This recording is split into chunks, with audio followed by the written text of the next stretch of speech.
My mom and dad just left on the same size plane that Donald Trump arrived on 5 days ago here in Naples.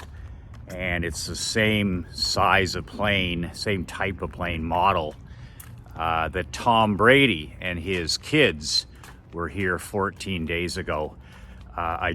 We drove the vehicle out to the runway where my parents were leaving here this morning after a beautiful 9-day visit. And you drive right up to the charter plane, which is very cool. And you load on your bags and you take off. But we drove right up, and I love to talk to the baggage handlers. I love to talk to the guys at the private airport that are working out on the where the planes are. I ask them, I'm so interested in that stuff. Just asking them, who's been here lately? Whose plane is that? There was like 40 private jets parked. And this is the season, anytime after Christmas here in Naples, is the season that the billionaires and the millionaires arrive, and they own their own jets. They're not chartering a jet like we are. They're not renting a jet. They own the jet. And they literally park them here for a couple of weeks, a couple of months, however long they're here. And I was talking to the young man today, really friendly guy, and he drove us out to the jet, or he actually taxied us out. We drove our vehicle out beside the jet. And I asked him, I said, who's been here? And he said, that jet your parents are getting on, which is an 8-seater. Mark Andre will put a picture up here of what it looks like. It's twice the size of the jet that we normally take here. It's twice the size of the jet that Leanne and Mark Andre took here with their families 9 days ago. So it's interesting. He said Trump came in five days ago on a unmarked jet. He doesn't fly his own jet often because he wants to come in unannounced. I mean, the people at the airport know who he is. Guys like that know who he is. But literally, they touch down, they get off the plane, they hop into a vehicle, and they're gone. If he was to come in his Trump plane, that's a whole different situation. He said Brady came in and out with his kids, and he rents a home on the water, and 7 days later he's out of here. They they greatly value their autonomy. They greatly value their personal sovereignty, their privacy, all of those things. I'm actually walking in Dan Leonis's neighborhood where he rents his home with his wife and daughter, because Emery comes here for 2 hours of one-on-one kitchen table math as part of our pivot into homeschooling when we're here in Southwest Florida. I've hired the world's greatest math teacher, pens, paper, recipe cards, index cards, 2 hours of math drills every single day. The only day off is Sunday. 2 hours of math drills. It's like a quarterback camp for arithmetic. It's like a tennis camp for math. It's just fundamentals over and over again. He times every drill. She's doing addition, he times it. He's doing subtraction, he times it. She's doing, fractions, he times it. He makes her say it, he makes her visualize it, and he makes her write it. So think about that. The 3 ways that we learn. You're either a visual learner. In other words, you need to see things like me. I'm a visual learner. I like to read. I like paper. I need to see something to learn. The second way that people learn is auditory. They need to hear it. You're a person who hears it. You'll say things like, I hear what you're saying, Jim. If you're a visual person like me, you'll say things like, I see what you're saying. And then the one that's most misunderstood, this is how you end up with children medicated and sedated, or he or she has a learning problem, or Einstein was told, his parents were told that he was too stupid, too dumb to learn. Beethoven was deaf. These are kinesthetic geniuses. In other words, They're your best football player, but you need to show them the route. You need to show them. You need to physically walk the receiver through the play. You need to physically, show the running back exactly what he has to do. You have to physically walk the linebacker. And then once you do that, he's got it. That's kinesthetic learning. That's about 5% of the population.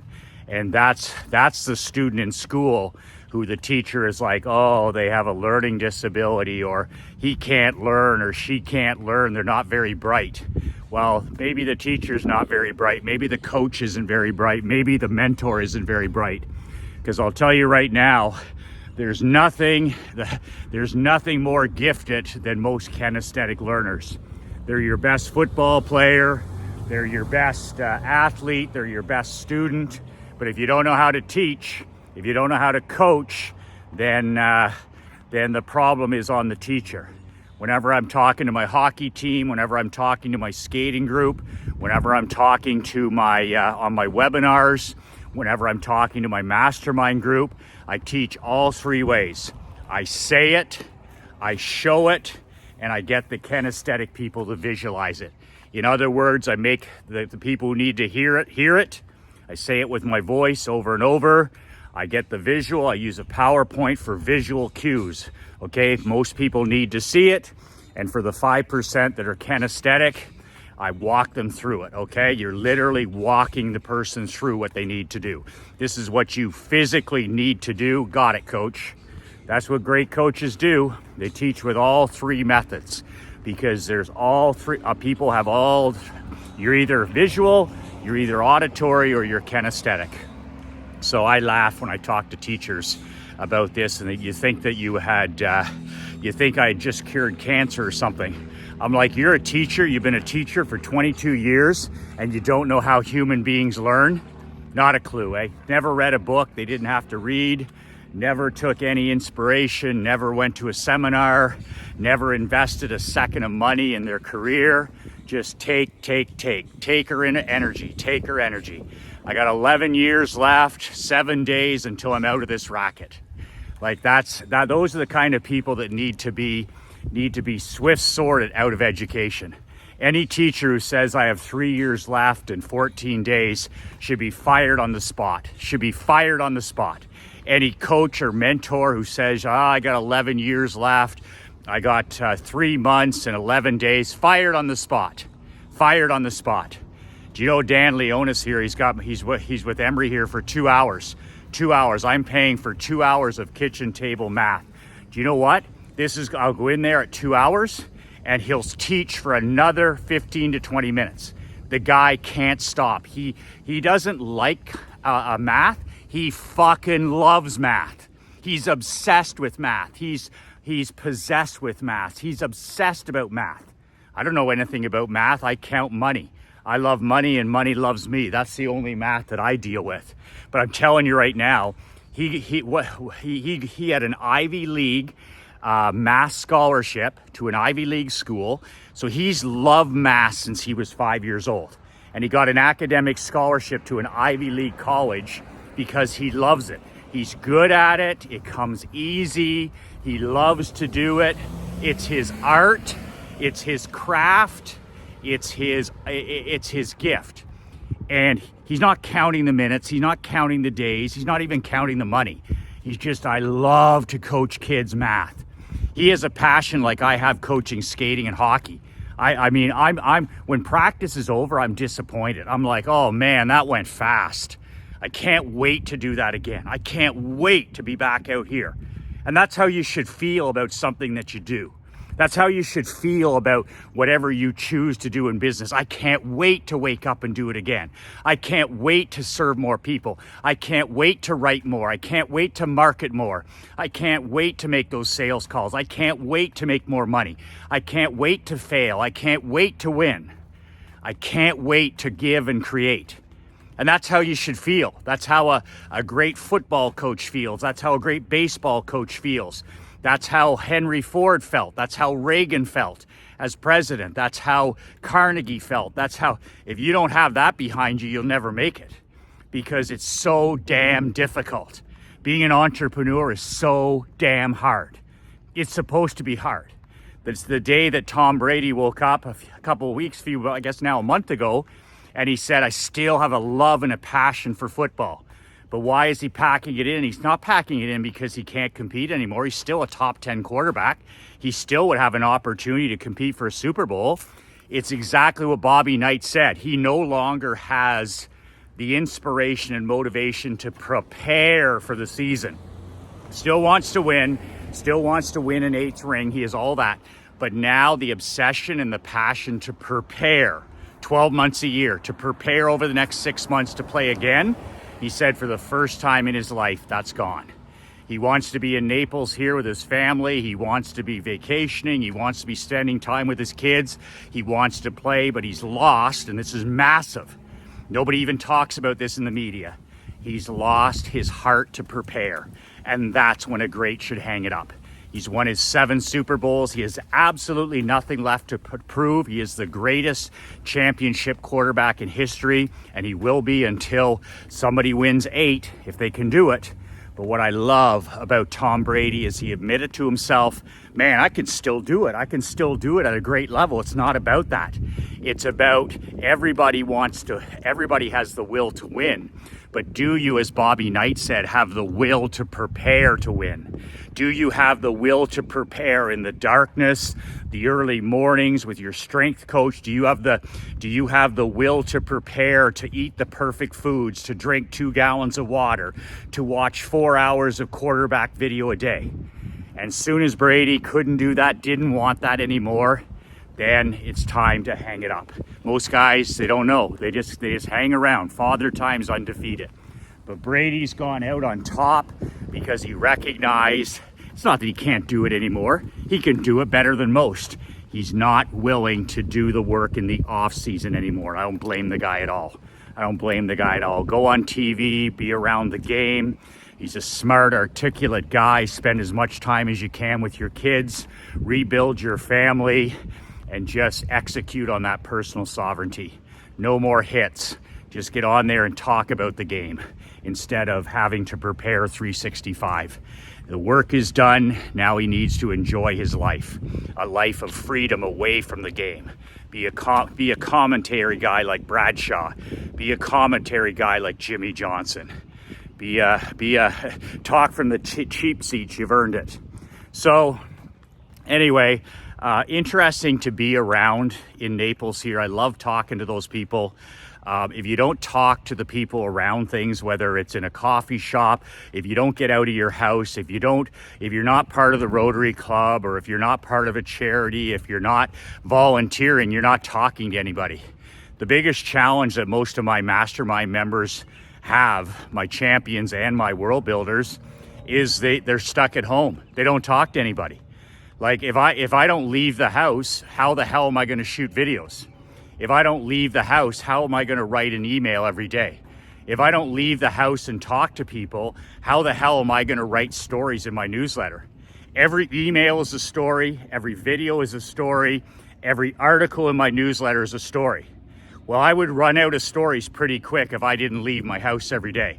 I walk for an hour. I talk to people. I drive my daughter to school when she was going to school. I talk to other parents. I go to Dunkin' Donuts.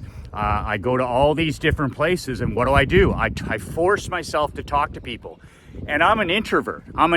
My wife is an extrovert. You might be an extrovert. That might come naturally to you. But I force myself to talk to people. I force myself when I go into Dunkin' Donuts to talk to the girls. They're fantastic. They know my order. I'm always looking for great people, as employees. I've shared that many, many times. But I get out of my vehicle and I talk to people. And that's your content. How the hell are you going to write emails? How the hell are you going to shoot videos? How the hell are you ever going to write a newsletter if you don't talk to people? So it doesn't come easy to me. It doesn't come naturally, but every day I get out of my car. I don't sit in the drive-thru anymore. I get out, I hold the door for people. I smile at people. I talk to people. And just like the young man at the airport there, I talk to him about who's been around, what celebrities, what athletes. He saw Larry Bird a couple months ago here. He's talked about Warren Buffett and Charlie apparently have some property here. Nobody knows where it is.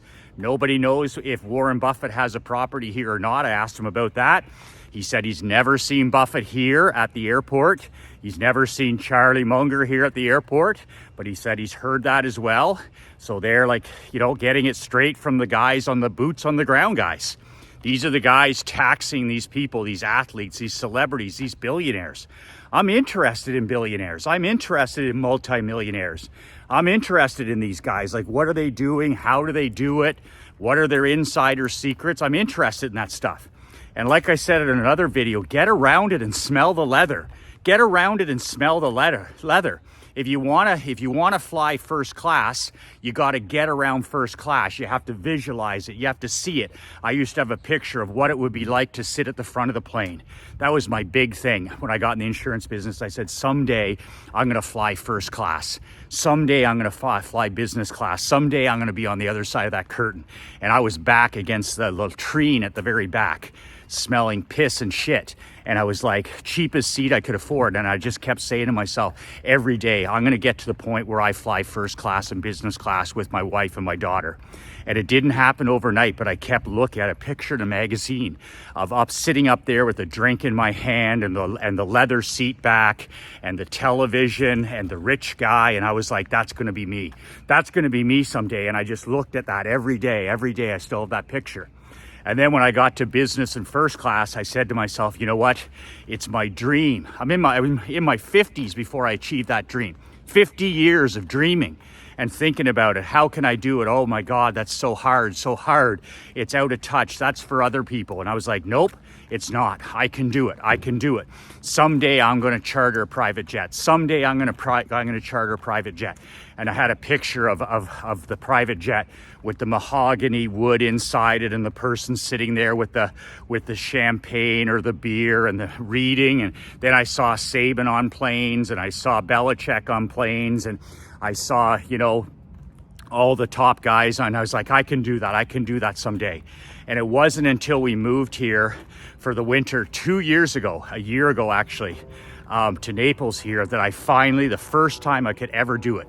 52 years old. It took me 52 years to achieve that goal of chartering a plane from Ottawa, flying 4,000 miles to South Florida, and then having my dog on the plane, having my queen on the plane, having my daughter on the plane. I had to get around it. I had to smell it. I had to look at the photo every day. I had to think about it. I had to talk about it. I had to write it down. And I couldn't get there, and I couldn't get there, and boom. A year ago when we walked away from Canada during the restrictions and the China virus and all that other stuff, it was just like, bye-bye, and we hopped on that plane. I'll never forget just a good story about all that stuff that goes on, just so you have a clear, accurate thinking head. Last year, I was just telling Dan Leonis there when I was dropping off Emory, I said, Trump was here 5 days ago, or I think he was here 4 or 5 days. Brady was here for 7, and they came in on a plane similar to the one my parents. Nobody bothers them. Nobody knows. It's really a great place. There's no commercial airfare that comes in here, by the way. If you want to fly into Naples, you have to fly into Fort Myers, which is 45 minutes away. So there's no commercial airfare into air jets into here. You have to fly private. Or you can fly into Fort Myers and drive 45 minutes. So my parents at age 89 were not going to take 2 and 3 flights and then drive. They just weren't going to do it. So that's the reason that Krista and I chartered a plane for them. That was the reason. They got here in 3 hours, 4 hours altogether, from Ottawa to Naples. And they wouldn't have been able to do a couple of flights plus all the stuff, the immigration and the COVID shit still going on and the vaccinations and all this other stuff that they would have had to do. They would have just stayed at home. So I bought time and I bought speed with that jet. I bought time and I bought speed with that jet. Same thing on the other end. When we came here a year ago in January, it was interesting. Ontario, where we live, was completely shut down. The schools were shut down after Christmas. The arenas were shut down. The pools were shut down. The horse barn was shut. Everything was shut down, right? My barber shop was shut down. And it was like the 6th wave or whatever it was. And I'll never forget, this is in Canada, okay, where all this is happening. This is in Canada where this is happening. We walk into the Ottawa private airport right beside the regular commercial. So you have private where the Prime Minister and the NHL hockey teams and the charter, the private stuff. And then right beside it, you have the normal commercial, which I've flown my whole life. And we walk into the private one, and my wife has a mask on. My daughter has a mask on. I didn't have a mask on. Fuck that. And we walk in January last year, a year and whatever, 2 months ago, 14 months ago. And the guy behind the counter at the private charter in Ottawa says, "You don't need a mask here. You don't need a mask here." This is in the Republic of Ontario, the Republic of Canada. China virus this, restriction this, 3 masks, schools closed, barber shop closed, businesses going bankrupt, schools closed, teachers not teaching, hockey canceled, baseball canceled, the pool closed, restaurants closed for New Year's, small business going bankrupt.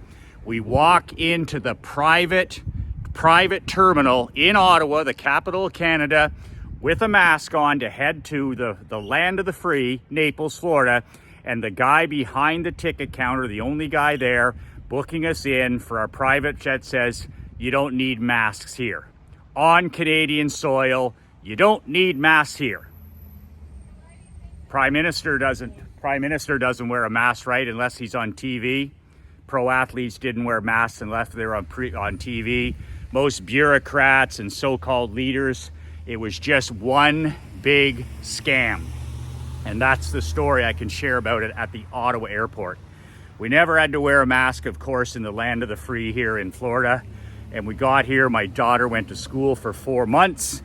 Never a problem, birthday parties, sleepovers, everybody, you know, we had to go to the hospital one time because my daughter had the flu. We were the only people sick here were the Canadians.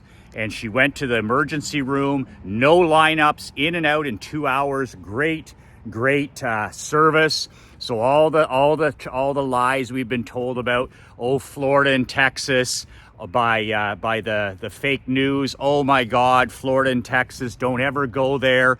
The hospitals are overrun. The emergency rooms are busting at the seams. We get here, we have to use the emergency room, and my daughter's in there with 2 other people. 100% mainstream news garbage, lies. And like I said, we were here last year for 4 months. We never met a person that was sick at the time. The only people that were actually sick with the China virus, Michael McLean, Krista McLean, and Emery McLean. And it was like a 2-day hangover for me.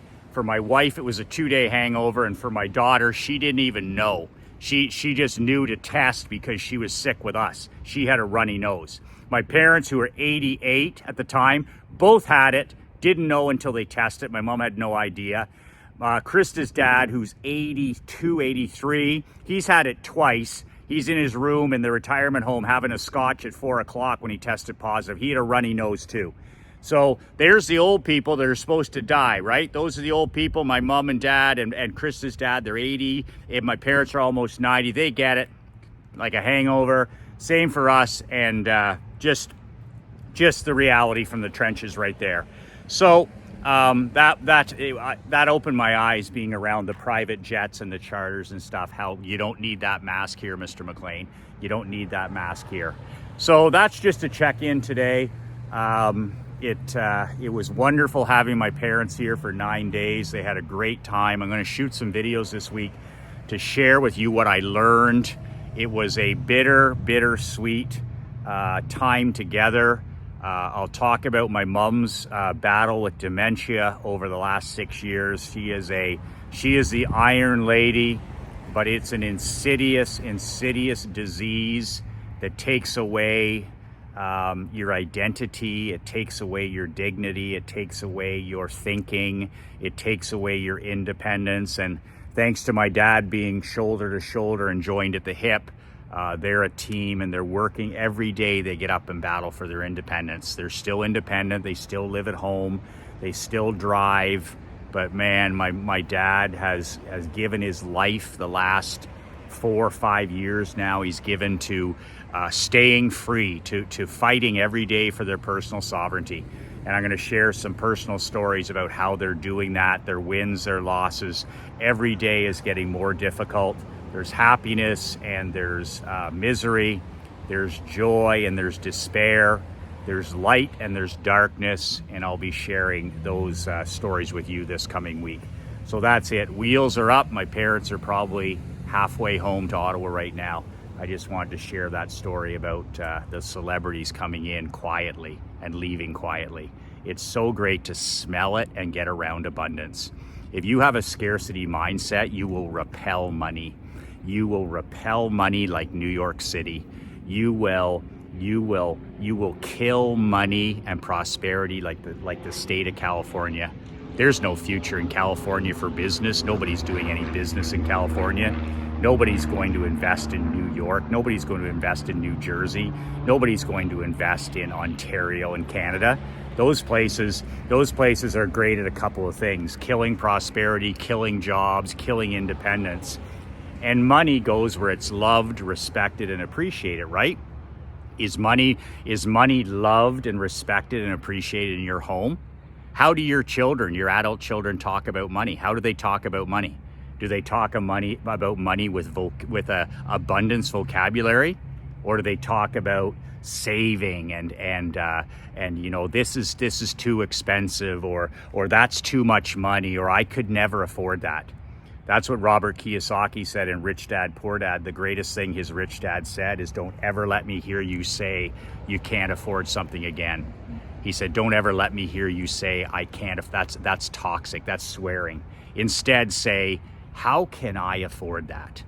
You know, there was no way I was going to get to sit in business class if I said I can't afford that. You know what I said to myself for 10 years? How can I afford that? How can I someday afford to sit in business class? How can I someday afford to sit in first class with my family? How can I someday afford to charter a private jet? How can I someday travel like the millionaires and billionaires? That's the difference between scarcity and abundance. You can only save your way to zero, right? You can only cut coupons to zero. You can only cut expenses to zero. I don't believe in wasting money. I grew up in a blue collar home. We lived in the back of a general store until my dad became a white collar entrepreneur. So I've seen both sides of it. And I just love my dad and mom's abundance mentality. They're like, how can we make this happen? How can we give this to our kids? How can we afford this? And scarcity, 99% of businessmen have scarcity, right? Oh, I could never do that. I could never go to Naples. I could never, build a house on the lake. I could never golf every day. I could never write a book. I could never. And that's what you're telling yourself every day, right? You're your coach and you're your worst enemy. Look in the mirror. You are your worst enemy. Instead, the question needs to be, how can I afford that? How can I bring that into my world? What actions do I have to take? What do I need to behave like? How do I have to think to make that happen? If I'm sitting here 2 years ago and you tell me Dan Leonis was my daughter's private math coach, I'd be like, oh, how would that be? We've never been to Naples. We haven't been outside Canada in 7 years. He doesn't take on private clients. And here I am standing in his backyard, and my daughter's over there for 2 hours doing math drills one-on-one with the world's greatest math teacher. When we came to Naples last year, we had never stepped foot in Naples. Do you know that? We'd been to Florida several times. We'd never stepped Naples. I called up Dan Leonis and I called up Gordon Quint, and both of them lived here.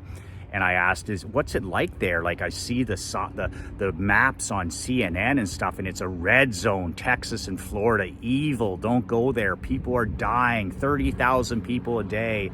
The emergency rooms are overrun. Don't come to Florida, don't come to Texas.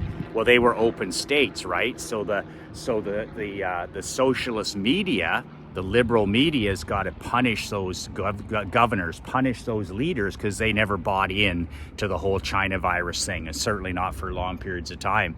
So I called up Gordon Quinton. He's like, Michael, get here. I call up Dan Leonis. He's like, Michael, get here. Because my wife was concerned, right? She's like, holy, what are we flying into? Is it safe in Florida? Is it safe in Texas? Is it safe in America? And like I said, the rest is history. So a good thing we had an abundance mentality, because here my daughter's on the other side of the fence learning from the wizard, the Einstein wizard. So imagine the ROI on that, investing in my daughter's mathematic education. Are you kidding me? For an entrepreneur, tell me that's not the greatest ROI. Do you think tennis lessons or hockey lessons or do you think any of that stuff compares to what I'm investing in right there now? Are you kidding me? I'm gonna take advantage of this for as many years as I possibly can. I'm gonna give my daughter the ultimate hand of aces. I'm gonna hand her a full house for her to take advantage of. That's a stacked deck in there. That's an unfair advantage. That's playing with an extra player on the court. That's playing with an extra player on the ice. That's stacking the deck, and that's an unfair advantage, like Marc-Andre said, for a child. ROI, investing in your kids' education, real education, not private schools, not Montessori, not, history tutors, mathematics. I didn't know that. I learned that. I'm sharing it with you. So abundance and scarcity, make sure that you're looking at those magazines with those private jets and first class and business class. Make sure you're taking tours like we did with my parents here. That's the second time we took the famous homes tour. I saw the Bush Beer $500 million yacht in front of the house. The name of that yacht is Bought by Beer. I took pictures. I got a picture of that up on my wall. I saw Larry Bird's home. I saw Ditka's home. I saw Mary Kay's home. I saw John Bon Jovi's home. I saw the late Don Shula's home. I saw the hot dog guy's home. I get around it, smell it. Get around it, smell the leather. Get around it, smell the leather, and then every day take action on it. Think like a millionaire, act like a millionaire. Think like a billionaire, act like a billionaire. And that trip there, dropping my parents off, those were great Trump and Brady stories. That's it. I'll be back tomorrow with an update of my week and some marketing ideas that I've learned. Until then, God is good, man. God is great. Look in front of you. Those are the blessings, the people that matter the most to you right now. If your life is blessed with struggle now, remember it's a struggle. There's nothing put in our lives that we can't overcome. And you'll be better on the other side. It's hard to believe, but we will be better on the other side. God is good. God is great. 2 words that changed my life, 2 words that'll change yours. Be relentless.